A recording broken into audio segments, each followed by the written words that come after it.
बेच number RST0060-112-001-0012 Ladnun SDC RSTP batch house wiring का जो 37वां दिन बाकी रह गया था लॉकडाउन के चलते हुए कोरोना वायरस की वजह से, अब उसको पुनः अपन इस सत्र में आज ऑनलाइन करने जा रहे हैं। उसके क्लासरूम का IT एंड सॉफ्ट स्किल की क्लास जो कि बाकी थी एक दिन, आज मैं आपको उस चीज़ का दोहरान करने जा रहा हूँ, फिर से रिपीट।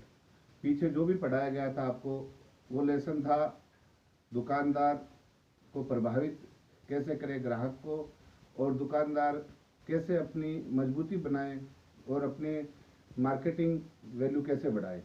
इस पे था अपना लेसन जो पूर्व में आपको पढ़ाया जा चुका है। अब आगे का उसका जो रिपीटेशन है, दोहरान है, वो आज मैं पुनः कर रहा हूँ। कैसे आपको एक जो टीम है वो टीम कैसे बनानी है। टीम बनाने का मतलब मेरा तात्पर्य आप किसी भी फील्ड में जाएं, कहीं भी जाएं, जैसा टीम मैंने पहले भी आपको बताया था कि आप एक एज ए टीम लीडर काम करते हैं। एक जब ग्रुप में अपन काम करते हैं, दो या दो से अधिक लोगों के साथ काम करते हैं, तो वो एक टीम के साथ काम करना होता है। इसी तरह से मैंने बताया था कि आप लोगों को प्रभावित कैसे कर सकते हैं, आपके ऐसा क्या होना चाहिए आप में जो आप लोगों को प्रभावित कर सकते हैं, जिससे आपका जो गोल है, जो लक्ष्य है, जिस लक्ष्य को लेके आप चले हैं, जिस लक्ष्य प्राप्ति के लिए आप जो प्लान बनाया है, प्लान के अकॉर्डिंग आप काम कर रहे हैं, उसको आप अचीव कैसे करना है, इसके बारे में मैंने आपको पिछली क्लास में बताया था। उसका आज फिर से मैं आगे का जो एक सेशन था, एक सत्र था जो छूट रहा था, वो आज फिर से बता रहा हूँ। उसमें टीम लीडर की भूमिका क्या है, उसका रहन सहन कैसा है, उसको बॉडी लैंग्वेज कैसी है, वो सारी चीज़ें बताई थी। जैसा कि एक अच्छा टीम लीडर होने के लिए सबसे पहले आपको मुख्य जिन जिन बातों का ध्यान रखना चाहिए, वो सबसे पहले है आपकी लैंग्वेज, भाषा। भाषा शैली आपकी ऐसी होनी चाहिए जो दूसरे तक आपका मैसेज पहुंचा सके। जैसे कि क्षेत्रीय भाषा का, या ऐसे कहूँ मैं कि जो अगले को समझ में आए, ऐसा आपको भाषा का इस्तेमाल करना है अपने फील्ड में जहाँ भी आप जाएं। यहाँ से कोर्स पूरा होने के बाद जब आप हाउस वायरिंग का कोर्स कर लेंगे और उसके बाद में आज आपका वो कंप्लीट हो जाएगा, उसके बाद में आप नए फील्ड में जाओगे, नए लोगों से मिलोगे, वहाँ जाके आपको कैसा आपका बिहेवियर, आपका व्यवहार कैसा करना है, ताकि एक टीम बने और टीम के साथ आप अच्छी तरह से काम कर सके और अपना जो गोल है उस लक्ष्य को आप प्राप्त कर सके। तो सबसे महत्वपूर्ण जो चीज़ है वो आपकी है भाषा। भाषा मेरे कहने से मतलब ये है कि भाषा आपकी ऐसी भाषा होनी चाहिए जो अगले को समझ में आए। दूसरा, भाषा के साथ आपका आई कांटेक्ट। आप जब किसी से बात करते हैं, किसी के साथ रिलेशन कायम करते हैं, जैसे आप एज ए दुकानदार हैं, तो आप अगर किसी ग्राहक के साथ बात करते हैं तो आपका आई कांटेक्ट उसके आमने सामने होना चाहिए।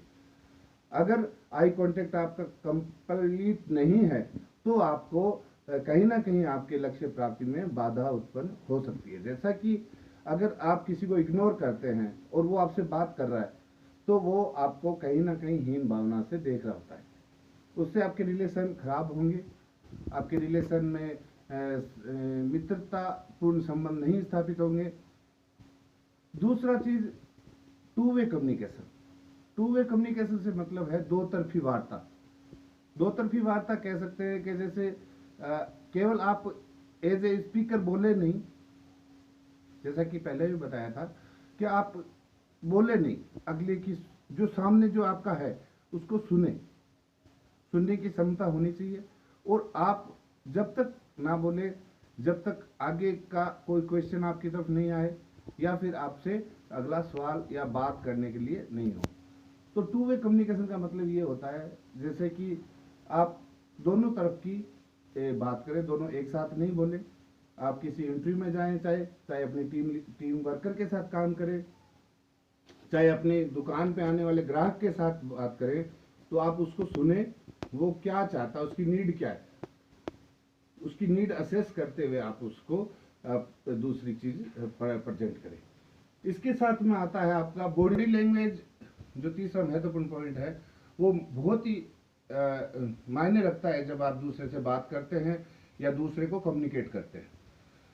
बॉडी लैंग्वेज से आपको मैं ऐसा समझाऊं कि जैसे मान लो आप एक दुकानदार हो और कोई आपके पास ग्राहक आता है या आप एक क्लाइंट को रिस्पेक्ट देते हैं, तो उसमें जब आप बॉडी लैंग्वेज के मतलब आप उसको इग्नोर करके बात करेंगे या उंगली दिखा के बात करेंगे या अपने टीम वर्कर के साथ उंगली दिखा के बात करते हैं या फिर बहुत ज़्यादा क्लोज होके बात करते हैं, तो ये चीज़ें आपके बॉडी लैंग्वेज में नेगेटिव अपॉर्चुनिटी देती है, जो कि आपके लक्ष्य प्राप्ति में कहीं ना कहीं बाधा उत्पन्न करती है। इसी तरह बॉडी लैंग्वेज हो गया, टू वे कम्युनिकेशन हो गया, आई कांटेक्ट हो गया, वेशभूषा, जो पहनावा है वो आपके कार्य को कहीं ना कहीं प्रभावित करता है हर क्षेत्र में।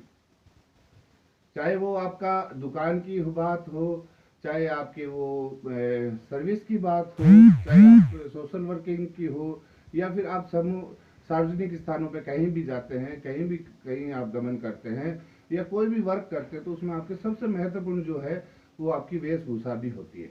वो आपका फीडबैक लोगों तक पहुंचाती है। आपका फीडबैक क्या है, आपका जो पीछे का जो है पूरा इतिहास बता देता है आपका पहनावा। जैसे कि आप अगर ग्रामीण परिवेश में जाते हैं और आप अजीब से कपड़े पहन के जाते हैं, तो लोगों को अपने आप पता लग जाता है कि कोई बाहर से आया है और वो आपको इतना तवज्जो नहीं देते। यदि आप जो गांव के लोग कपड़े पहनते हैं, जैसे कपड़े पहनते हैं, उनको आप शालीनता से पहनकर लोगों के बीच जाएंगे, तो गांव वाले लोग आपकी बात को बहुत दिल से सुनेंगे और उसको अप्रिशिएट भी करेंगे। इसी तरह आप अपने टीम में अगर रहते हैं, कोई महिला है, कोई पुरुष है, जो दिखने में कपड़े अजीब लगे, क्योंकि कपड़े जो है आपको आपकी जो परिचय है उसको दर्शाते हैं कि आपका फीडबैक क्या है, आपका बैकग्राउंड क्या है। बैकग्राउंड को आपके कपड़े जो है वो पहनावा जो है वो आपको दर्शाता है। तो ये महत्वपूर्ण चीज है आपके लिए कि बैकग्राउंड कैसा हो। अब रही बात दुकानदार की, तो दुकानदार क्या करता है, एक टीम बिल्ड करता है लोगों के साथ, अपने व्यवहार से, अपनी भाषा से, अपनी बॉडी लैंग्वेज से, अपने आई कांटेक्ट से, अपने टू वे कम्युनिकेशन से।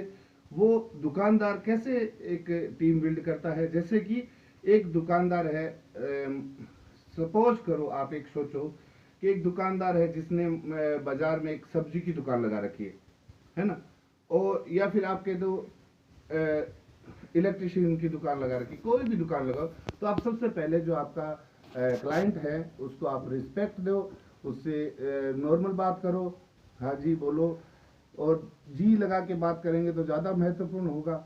और अगर आप गांव में हैं तो आप उसको, जैसे कई बार आपने देखा भी होगा कि जब हम सब्जी वाले के पास जाते हैं तो वो सारी सब्जी देने के बाद 2 मिर्च एक्स्ट्रा डाल देते हैं।